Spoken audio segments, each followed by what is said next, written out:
नमस्कार, डीजेना न्यूज में आप सभी का एक बार फिर से बहुत बहुत स्वागत है और मैं हूं अभिषेक मिश्रा और बात करते हैं आम बजट की। क्योंकि सरकार का प्रयास रहा है कि लगभग सभी सेक्टर को इस बजट के माध्यम से कुछ ना कुछ दिया जाए। क्या वास्तव में ऐसा हो पाया है? हम सुबह से तमाम एक्सपर्ट से बात करके बारीकियों को समझने की कोशिश कर रहे हैं बजट से जुड़ी, और उसके साथ साथ सरल भाषा में बजट से जुड़ी जो पूरी कहानी है उसे आपके सामने प्रस्तुत करने का प्रयास कर रहे हैं। हमारे साथ खास मेहमान भी मौजूद हैं, दीपिका जैन जी मौजूद हैं, चार्टर्ड अकाउंटेंट है। मैम, बहुत बहुत स्वागत है आपका।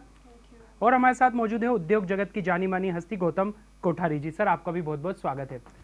मैं गौतम सर आपसे शुरू करना चाहूंगा, क्योंकि उद्योग जगत को सबसे ज्यादा उम्मीदें इस बजट से थी, क्योंकि खासतौर पर हम लोग देखें कि कोविड के बाद तमाम आर्थिक चुनौतियां उद्योग जगत के सामने मुंह बाए खड़ी थी। सरकार से उम्मीद की तरफ उद्योग जगत देख रहा था। क्या उन उम्मीदों पर, उद्योग जगत की उम्मीदों पर यह बजट खरा उतर पाया है? अगर उद्योगों की दृष्टि से देखें तो इस बजट में काफ़ी व्यवस्थाएं दिख रही है। एक और इंफ्रास्ट्रक्चर पर काफ़ी खर्च बताया जा रहा है, लगभग 10 लाख करोड़ का।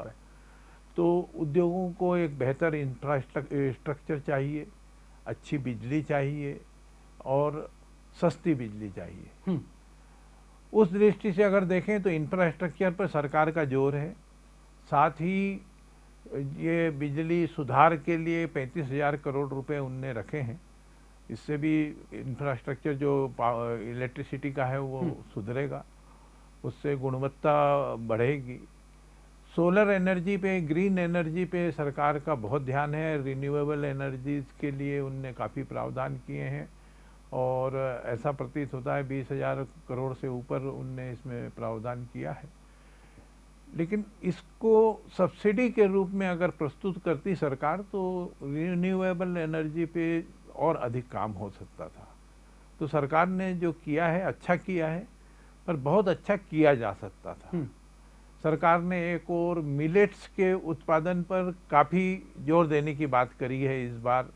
जो मोटा अनाज है, जिसको श्री अन्न का नाम दिया है मैडम ने, तो उस पर काफ़ी उत्पादन पे बात करी है। लेकिन ये अधूरा है। इसके साथ में उद्योगों को जोड़ना चाहिए था, खाद्य प्रसंस्करण को जोड़ना चाहिए था। ये जो श्री अन्न है वो निश्चित रूप से स्वास्थ्यवर्धक है, लेकिन इसकी उपयोगिता तब बढ़ती है जब इसका प्रसंस्करण हो जाता है और इससे दूसरे उत्पाद, अच्छे उत्पाद बना करके, वैल्यू एडेड प्रोडक्ट बना करके और एक्सपोर्ट करते हम। तो हमारे यहाँ एक रिवाज है कि जो विदेशी जिस चीज़ को मांगते हैं उसको हमारा देश वाला भी पसंद करने लगता है।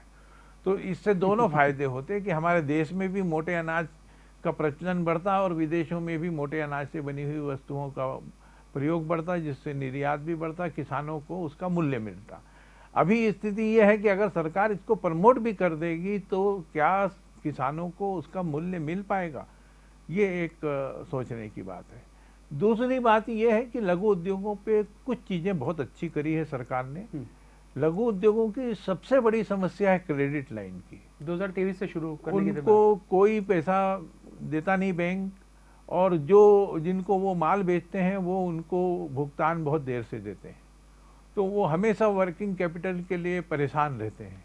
इस बार सरकार ने ये अच्छी व्यवस्था कर दी कि उनका भुगतान अगर समय पे नहीं हुआ तो समय पे भुगतान न करने वाले के असेसमेंट में वो डिसअलाउ हो जाएगा पैसा। तो ये एक बहुत बड़ी चोट होगी।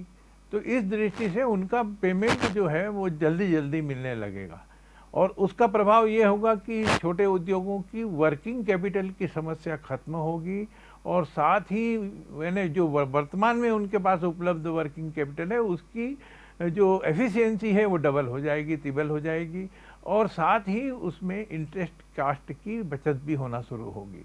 तो जो इंटरेस्ट का बोझ दूसरों के भुगतान न करने से लघु उद्योगों पर पड़ता था वो बोझ हट सकेगा। ये बहुत बड़ी बात होगी और ये वास्तव में ऐतिहासिक कदम है। लेकिन इसके साथ ही एक बात और की है कि 1% इनको इंटरेस्ट रिबेट की बात हो रही है, वो भी बहुत अच्छी बात है। तो निश्चित रूप से लघु उद्योगों के लिए ये कुछ चीज़ें अच्छी हैं।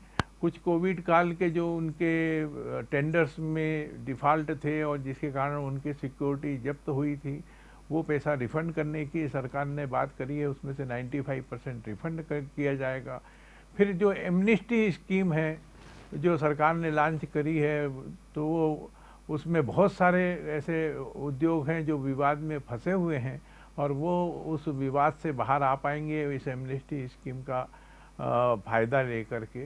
तो ये इस प्रकार से उद्योगों के लिए सरकार ने इस बार जो दिया है वो प्रत्यक्ष तो नहीं पर अप्रत्यक्ष रूप से लाभकारी है। दीपिका मैम, हम लोग देखें कि सबसे ज़्यादा अगर आज ज़रूरत है तो कैश फ्लो ग्राउंड लेवल पर बढ़ाने की ज़रूरत है। क्या बजट में जो तमाम सेक्टर्स पर धन वर्षा की गई है इसके सकारात्मक परिणाम कैश फ्लो के रूप में हमें दिखाई दे सकते हैं, और अगर दिखाई देंगे तो ये कितना टाइम यहाँ पर लेंगे? क्योंकि जैसे सर ने भी बताया, लघु उद्योगों के लिए सरकार ने अपनी तरफ से कुछ खास जो स्कीम्स है उन्हें प्रमोट करने का प्रयास किया है। एमएसएमई के लिए हम लोग लगातार देख रहे हैं कि कुछ ना कुछ कदम उठाए जा रहे हैं, लेकिन ये वास्तव में सार्थक कब तक होते हुए दिखाई देंगे? देखिए, कैश फ्लो तो जैसे अब अगर ये पर्सनल इनकम टैक्स अगर अपन इसमें जो इन्होंने चेंजेस किए हैं इसमें अगर हम देखें तो जो अल्टीमेटली जो बेनिफिट मिल रहा है तो उससे उसकी जो डिस्पोजेबल इनकम है वो बढ़ रही है, क्योंकि जो बेसिक लिमिट एग्जेम्पशन लिमिट उन्होंने बढ़ा दी है उससे जो एंड इंडिविजुअल है उसके हाथ में डिस्पोजेबल इनकम बढ़ रही है तो उसकी स्पेंडिंग कैपेसिटी बढ़ रही है।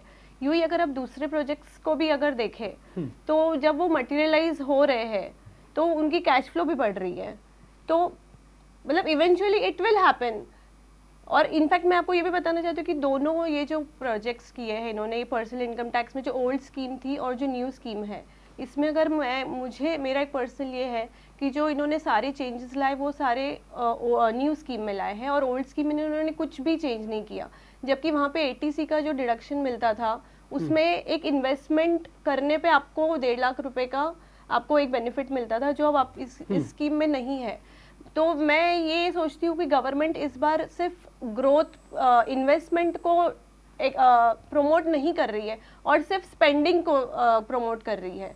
तो मुझे ऐसा लग रहा है कि कैश फ्लो अपने आप में होना भी एक आगे जाके एक इन्फ्लेशन का कारण बन सकता है।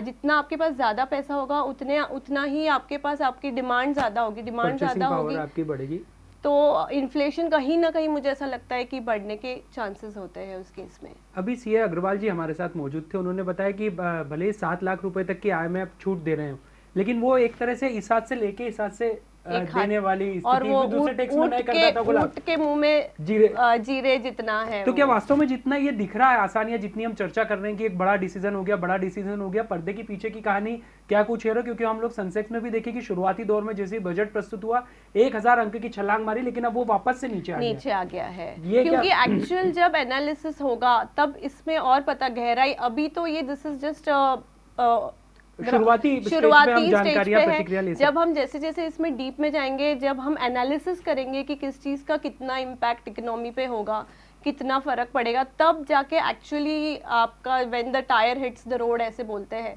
तब आपको एक्चुअली पता चलेगा कि किस चीज के मायने इकोनॉमी के लिए कितने बेनिफिशियल है, तब एक्चुअली पता चलेगा। तब और ज्यादा जो अभी धुंधली तस्वीरें वो सामने आएगी। लेकिन सर मेरा सवाल पहले भी आपसे ये था कि कोविड के बाद में लगभग सभी सेक्टर्स धराशायी हुए हैं, उन्हें अब यहाँ पर वापस से अपने पुराने स्वरूप में खड़े होने के लिए समय तो लगेगा, और बीच बीच में हम लोग देखें कि अभी एक बार फिर 2 महीने 1.5 महीने पहले कोविड की दस्तक सुनाई देने लगी, जिसका असर सीधे सीधे हम लोग देखा कि व्यापार में एक बार फिर मंदी का दौर आया, लोग फिर झिझकने लगे। तो इन सब परिस्थितियों से निपटने के लिए उद्योग जगत इस बजट के माध्यम से क्या तैयार अपने आप को मान पाएगा?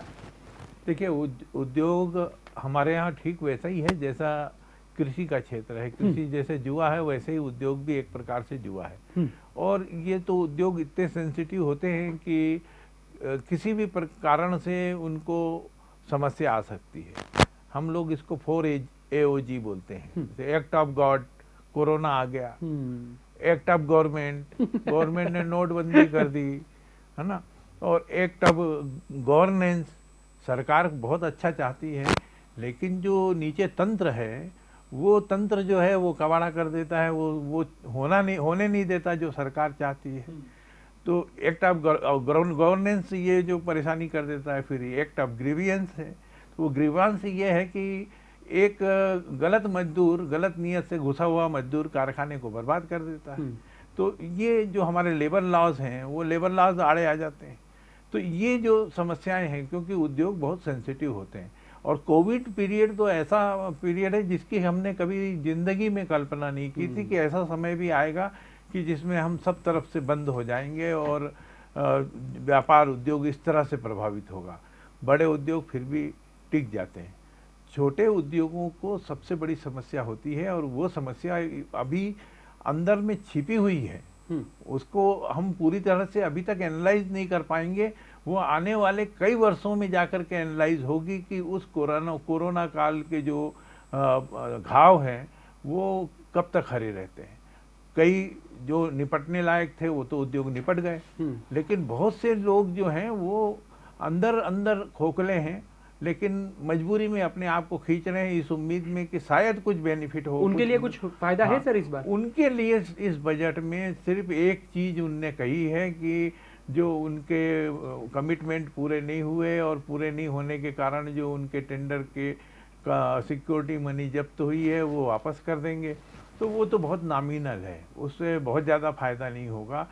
दूसरा ये है कि सरकार ने उस समय एक्स्ट्रा ऋण दिया छोटे उद्योगों को। उनने कहा कि बैठे बिठाए 20% उनके लोन बढ़ गए, उस समय तो बढ़ गए, उस बढ़े हुए लोन से उनने वो समय तो निकाल लिया, लेकिन वो बढ़े हुए लोन को चुकाने का, उसका ब्याज देने का समय अब आ गया।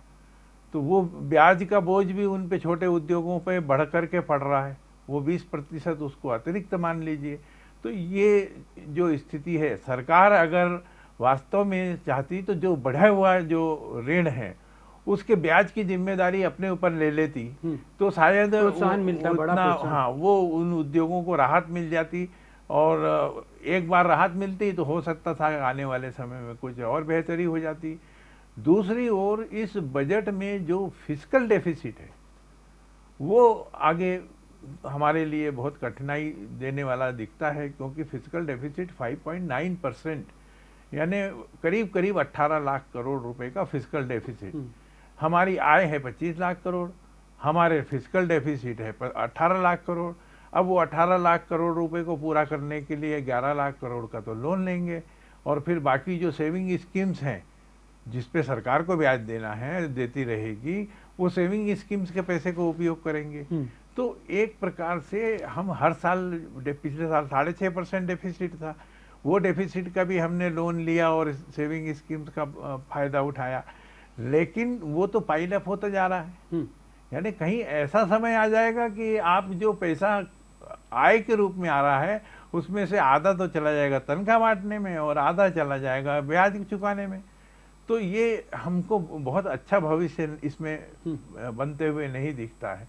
फिस्कल डेफिसिट तो सरकार को अवॉइड करना ही चाहिए, हम चाहे कितना ही अच्छा करना चाहें। अब जब फिस्कल डेफिसिट इतना है तो इसका जो दूसरा प्रभाव आएगा वो आएगा महंगाई को। हम जो अभी कंटिन्यूअस पिछले डेफिसिट के कारण बढ़ती हुई दिख रही है उसको हम रोक नहीं पाएंगे। हम एक तरफ कहते हैं कि 7% हमारी इकोनॉमिक ग्रोथ होगी और 7% महंगाई बढ़ जाएगी, तो हम कहाँ हैं? क्योंकि जो इकोनॉमिक ग्रोथ हो रही है, मतलब आपके 7% महंगाई बढ़ गई तो 7% महंगाई के हिसाब से आपका टैक्स वैक्स कलेक्शन भी उतना ही बढ़ जाएगा, क्योंकि बढ़े हुए महंगाई पे ही तो आप टैक्स लगाएंगे। प्रत्यक्ष तौर पर हम देखें तो कोई फायदा है इसका? तो उसका मतलब हम देखते हैं कि हम यानी वो बोलते हैं कि कई घंटे चल करके और कोस पर भी नहीं पहुंच पाए, तो फिर ऐसे चलने का फायदा क्या हुआ? तो ये कुछ ऐसे खतरे हैं जो इस बजट के साथ साथ, बजट अच्छा हम कह सकते हैं, लेकिन बजट के साथ साथ कुछ खतरे भी सरकार ने उठाए हैं, तो उस खतरों को भी समझना होगा। मैम, इंफ्रास्ट्रक्चर पर हम लोग देखिए कि सरकार ने सबसे ज़्यादा कंसंट्रेट किया, 10 लाख करोड़ की एक बड़ी राशि सरकार ने इस पर खर्च करने की तैयारी की है। क्या वास्तव में ये एक बुनियादी ढांचा जो सरकार चाह रही कि जिसकी मदद से कहीं ना कहीं आर्थिक चुनौतियों से, विषमताओं से निपटा जाए, उसमें सार्थक और कारगर साबित हो सकेगा? इंफ्रास्ट्रक्चर हर कंट्री का मुझे लगता है हड्डी होती है, बेस होती है, उसी के इर्द गिर्द सारी चीज़ें, क्योंकि जैसे आपका इंफ्रास्ट्रक्चर डेवलप होगा वैसे आप एम्प्लॉयमेंट्स आपके जनरेट होते हैं और उसी से रिलेटेड आपकी इकोनॉमी का जो बेसिक डेवलपमेंट होता है वो इंफ्रास्ट्रक्चर से ही होता है। तो अगर आप इंफ्रास्ट्रक्चर में, जैसे अब इन्होंने 10 लाख करोड़ इसमें इन्वेस्ट करने का है, तो इससे मुझे लगता है बहुत अच्छा एक अपनी इकोनॉमी को बूस्ट मिलेगा और इनफैक्ट मुझे तो ऐसा लगता है कि अगर आप इंफ्रा को डेवलप करोगे तो कहीं ना कहीं आप टूरिज्म को भी डेवलप कर रहे हो। टूरिज्म भी केंद्र में रहा है सरकार की बजट में, टूरिज्म को आप डेवलप करते हो तो मुझे कहीं ना कहीं एक महिला होते हुए मुझे ऐसा लगता है कि एक महिला वर्ग को भी आप इसमें एक एम्प्लॉयमेंट जनरेट करने के चांसेस है, क्योंकि आप जैसे कहीं कहीं रिमोट एरियाज में भी जाते हैं, अगर उस एरियाज में भी टूरिज्म अगर डेवलप होता है तो आपने देखा होगा कि कभी बस भी रुकती है तो महिला आती है सब्जियां लेके, फ्रूट्स लेके। खासतौर पर पहाड़ी इलाकों में हम लोग देखें तो महिला वहां पर जैसे आप जितना इंफ्रास्ट्रक्चर डेवलप करते हैं उतनी ही हर कंट्री की इकोनॉमी बूस्ट होती है, डेवलप होती है, तो कहीं ना कहीं इसका एक बहुत अच्छा इम्पैक्ट होगा इंडियन इकोनॉमी पे, ये मैं मानती हूँ। गौतम सर, लेकिन तमाम भले ही राहत मिल जाए, कितनी बातें की जाए या फिर अलग से बजट का प्रावधान उद्योगों के लिए किया जाए, लेकिन उद्योगपतियों की जो एक परंपरागत समस्या वो है सरकार और उद्योग जगत के बीच के जो, जैसा आपने भी जिक्र किया, जो एक तंत्र है बिचौलियों का, वो एक जो सबसे बड़ी विसंगति है। क्या इस बजट के माध्यम से सरकार ने ये मंशा बताई है कि अब जो होगा वो एक सिंगल विंडो सिस्टम के आधार पर किया जा सकता है? और हमने अभी तमाम जो निवेशक भी आए थे वो भी सरकार से सीधी डील करने की इच्छा जता रहे थे, आप भी वहां पर मौजूद थे, लेकिन हमने देखा कि वो हो नहीं पाता, उसको प्लानिंग को एग्जीक्यूट करने में कहीं ना कहीं सरकार जो है वो पीछे हटती हुई दिखाई देती है।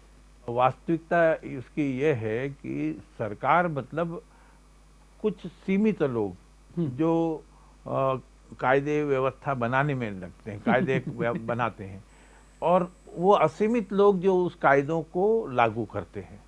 तो वो असीमित लोगों का जो तंत्र है, वो जो प्रशासन जिसको कहते हैं, सरकार मतलब शासन, और जो ये है उसको एग्जीक्यूट करने वाला एडमिनिस्ट्रेशन, प्रशासन। तो वो प्रशासन जो है वो बहुत जादूगर होता है। वो सरकार चाहती कुछ है और वो दिखाता भी है कि हम सरकार के हिसाब से ही कर रहे हैं, पर वास्तविकता में वो वैसा हो नहीं पाता।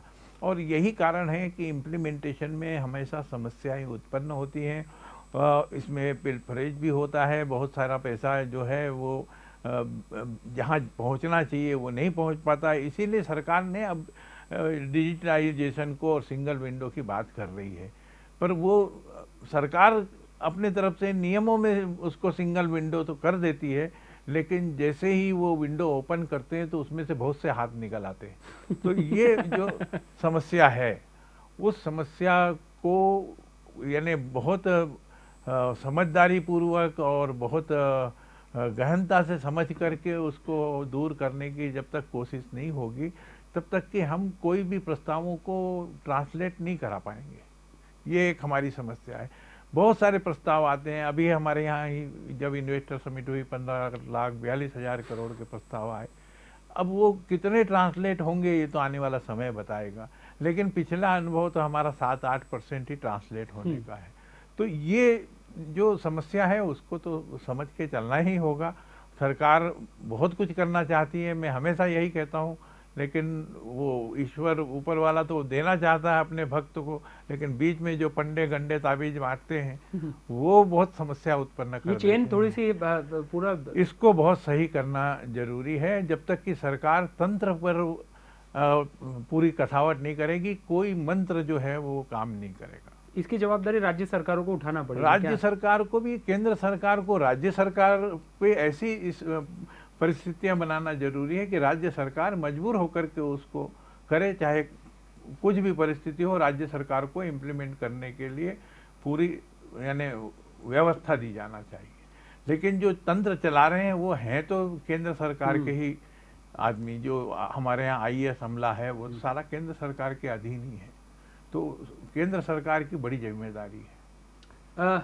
मैम, वैसे बजट से पहले निश्चित तौर पर, क्योंकि आप CA भी हैं, तो आपकी एक अपनी कुछ उम्मीदें होंगी, कुछ आप भी सोच रहे होंगे कि इस सेक्टर के लिए ये किया जाना था। उस उम्मीद के मुताबिक ये बजट कितना रहा? 2-3 चीज़ें मुझे एक्सपेक्टेशन जो थी बजट से, एक रियल एस्टेट सेक्टर जो है ये बहुत अच्छा एम्प्लॉयमेंट जनरेटिंग सेक्टर और सरकार को सबसे ज्यादा पैसे देने वाला भी यही सेक्टर है। यस, तो इस सेक्टर में मैं और काफ़ी समय से उनकी डिमांड है कि इसको इंडस्ट्री का दर्जा दिया जाए, जो मुझे मिसिंग लगा इस बजट में।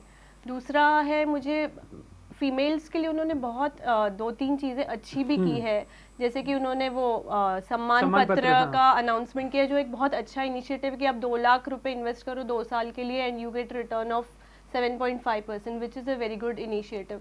और जो मिलेट्स का उन्होंने प्रावधान डाला है और जो इसको बहुत प्रमोट कर रहे हैं मिलेट्स को, ये भी मुझे ऐसा लगता है महिलाओं के लिए एक बहुत अच्छा क्षेत्र है ऊपर आने के लिए, क्योंकि ये जो खेती होती है ये बहुत ही कम जगहों पे, बहुत रिमोट जगह पे होती है और जनरली ये वाली खेती फीमेल्स ही करती है, तो उस पॉइंट ऑफ व्यू से भी बहुत अच्छा है।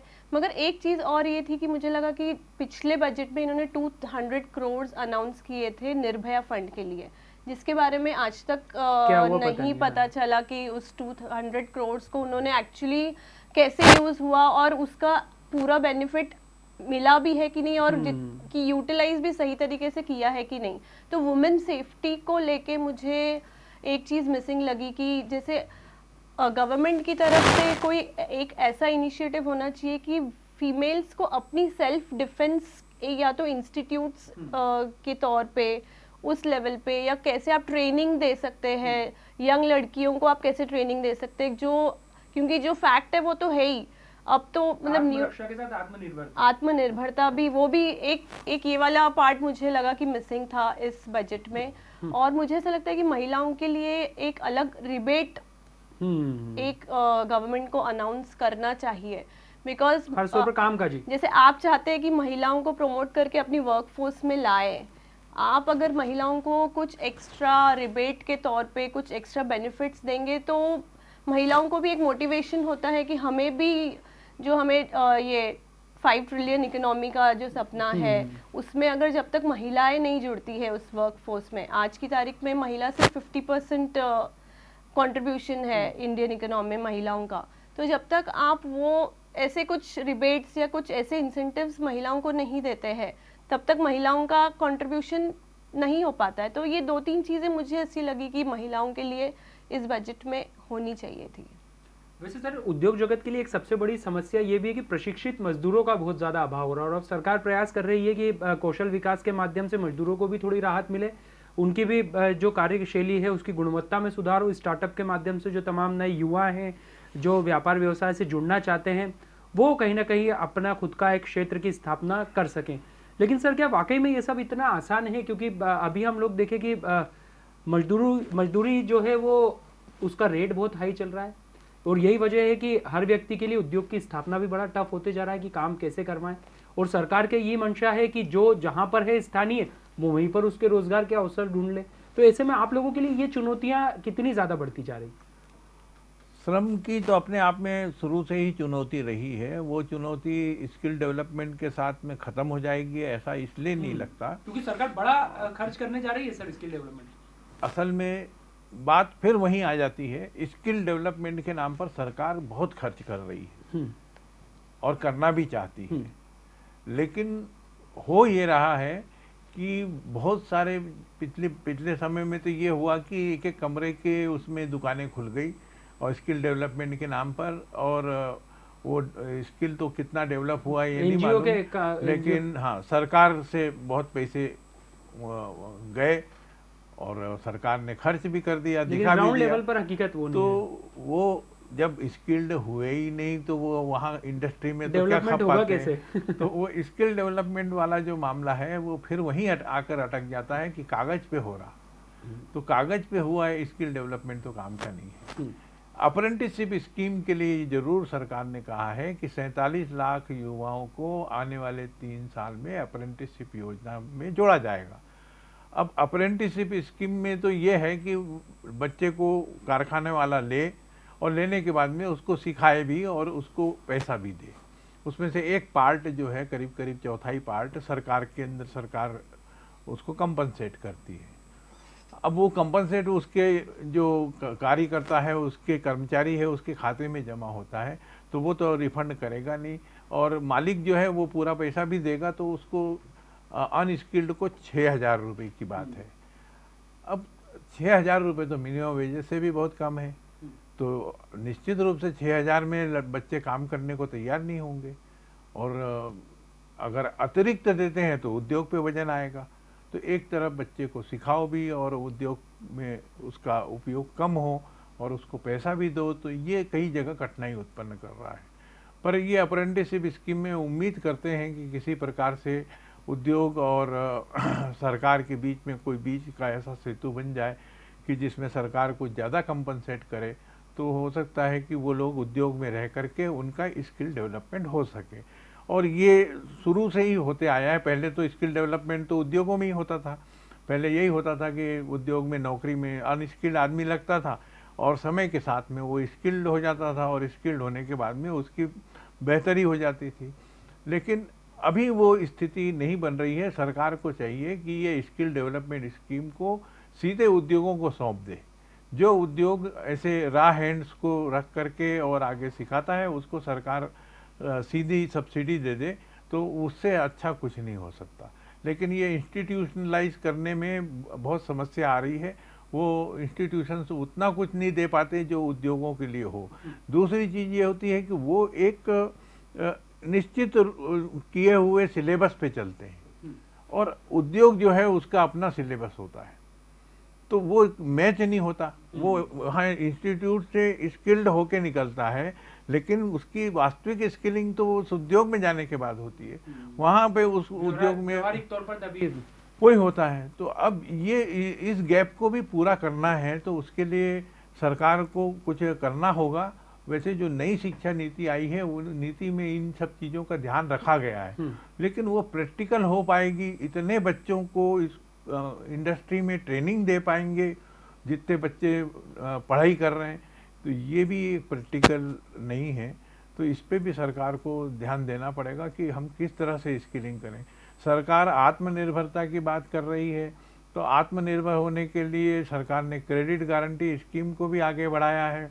बहुत सारी लोन देने की योजना है, लेकिन वहाँ पे भी स्थिति धरातल पे ये होती है कि जब वो बच्चा बैंक में जाता है तो वो बैंक की प्रक्रियाओं में उलझ जाता है और उसको लोन तो मिलना दूर रहता है, लेकिन उसकी जेब में भी जो कुछ थोड़ा होता है वो भी उस चक्कर में वो खो देता है।